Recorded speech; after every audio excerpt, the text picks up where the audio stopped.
Yes, sir. Yes, I'm concerned that what happened during Vietnam may happen now, and it seems to be happening, and that is that if and when we lose the, quote, war, if we do, the blame will be on the liberals for, quote, not staying the course. The people like yourself and investigative reporters will be the Jane Fondas, and the Bush administration will say, if you didn't support us, because eventually Congress is going to say, that's it.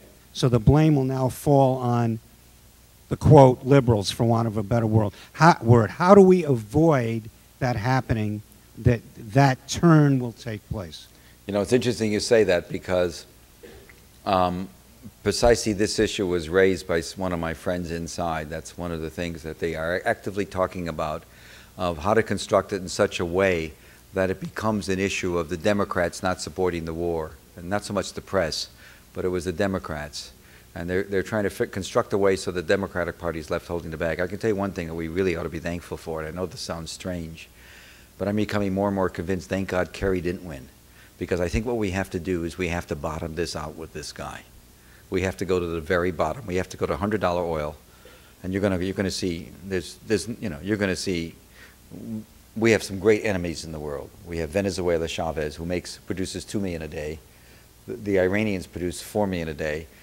Crown Prince Abdullah is now King Abdullah of Saudi Arabia, is very upset about the Middle East. And between them, they produce 15.5 million barrels a day. Any marginal cutback that they announce in daily production, we're gone. We're at $100 a barrel. And at $80, most economists think this country topples into a pretty serious depression. And the only problem, the reason that they may not, is because believe it or not, throughout the world, everybody knows the American economy controls the world's economy. So anybody who makes and produces oil is not interested in the complete collapse of the economy. In the long run, it's not good for them, but it's on the table. And yes, there is a lot of thinking about structuring the whole debate in such a way that it becomes, that's one reason you want the Constitution. You want to fabricate a cover so that if it falls apart, you can blame the Democrats. And that's their construction. Now, the trouble is it can't. I mean, they're done. The war is in such, our military is in such bad shape. The Cindy Sheehan thing was interesting to me, because she's been talking for a year and a half. I was with her in some event in Washington a year and a half ago. She gave a very impassioned speech about her son. Not a dry eye in the place, and nobody cared. And now we're listening. I mean, Katrina cut into it, and she probably went over there. She began to become, like a lot of people, she was suddenly an expert on the Palestinian issue. But nonetheless, what happened, happened. So he's got serious problems of his own. On the other hand, he's still president. He's got 6,000 nuclear bombs. He's got Cheney. You know, God knows that relationship. I don't know where it goes and where it begins. I don't know. But you're right. They're actively constructing the world so they can blame the Democrats. The question I have to ask is, why the same mistakes in Vietnam for a Korean military? I mean, 30, 40 years later, we're still repeating the same mistakes. Why? Yeah, you know, I don't have a better answer than you. Dumb and Dumber. You know, I mean, it's pretty amazing. I mean, it's basically the same, particularly the same wars fought. We're fighting the war in Iraq just like it was in Vietnam. Sanchez is doing the same operations he learned as a young, you know, he wasn't in Vietnam. He got to the war later. But anyway, I don't have an answer for you. It's amazing. Why we're amazingly, in Vietnam, we never knew that the North Vietnamese and the Chinese had, you know, centuries of anger and dispute. We didn't know that. Yes, sir. Just 2 comments. One, the budget for the Veterans Administration was cut by $1 billion, and they are cutting out hospitals galore. Absolutely right. That's number one. Number two, if Bush 43 had read his father's book, he would have found out, because the mess we're in was predicted by the father. Just so you, that's my comment. Okay, should we call it quits, or we'll do one more? Do one more. Where has the press been in all this time?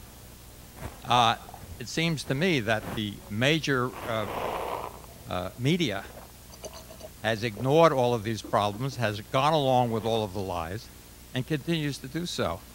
What does our free press really mean in this context?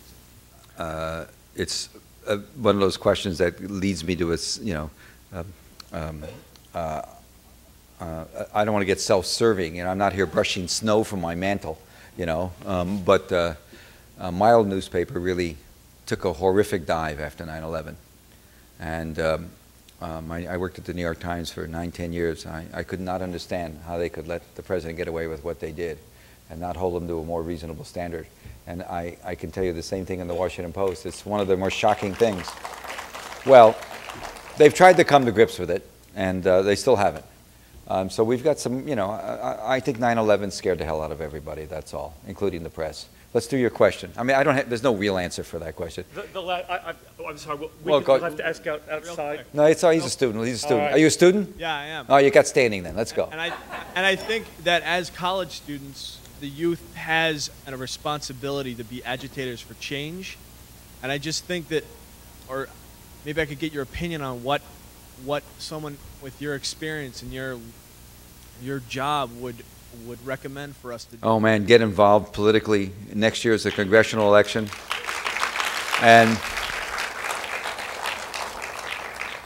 I think one of the things that came out of '04 was we saw MoveOn.com, Acorn, we saw the labor union, particularly the AFL-CIO, we saw some amazing stuff take place outside of the party.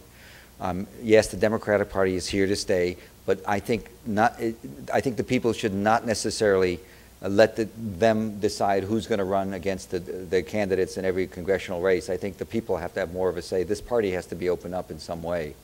I mean, we can't do a third party. We got to work through what we have.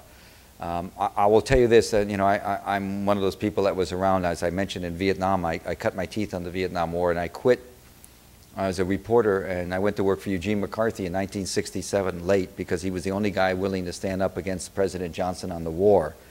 And I remember, I feel this strongly then, I felt this strongly now, our next president is going to be the next legislator who starts talking out against the war, because it's there if they do it. But they don't have the guts yet. Just start talking out. I feel so sorry for Wellstone being gone, because he would have done it. He would have made it easier for others, Paul Wellstone of Minnesota. We need somebody to start talking out. I wish the Democratic senator from New York would start talking out instead of mealy-mouthing it. Somebody's got to start taking on this war.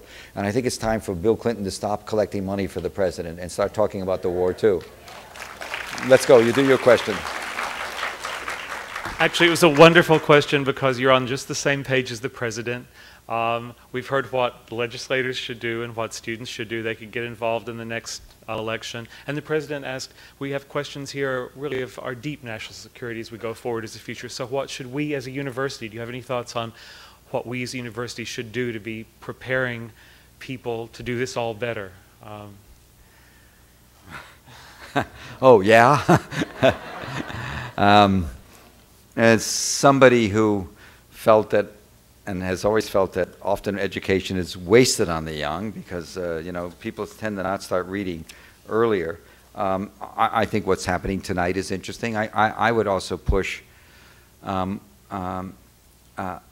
would push campus media to be more aggressive and to be more forthcoming. I would push campus media to get beyond the issues in campus and get into the national issues. Most college newspapers are sort of reluctant to do so. Some do. And that's an easy way to do it, at least broaden. I would just also say to anybody that with the internet today, you know, it's a scandal that more people, you know, I'll tell you what I look at in the internet. I look at Al Jazeera, I look at Haaretz, which is the Israeli daily, which is so much better about Israel and criticism of Israel. The Haaretz is an amazingly good newspaper. I look at Der Spiegel, which is now in English online, and there's enormous stuff to see online. And so you know, the whole internet has changed society in profound ways.